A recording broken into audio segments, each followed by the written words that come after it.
Elon Musk is hunting for the leaker who published Twitter's source code online, and execs think it is an ex-employee.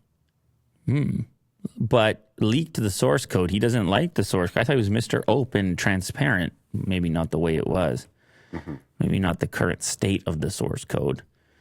The request received by Microsoft-owned GitHub from Musk's Twitter was viewed by Fortune. The request filed under the Digital Millennium Copyright Act is from an unnamed Twitter staffer who was asking for proprietary source code for Twitter's platform and internal tools to be removed from the site. The form goes on to add that it does not have any details on the person who posted the link.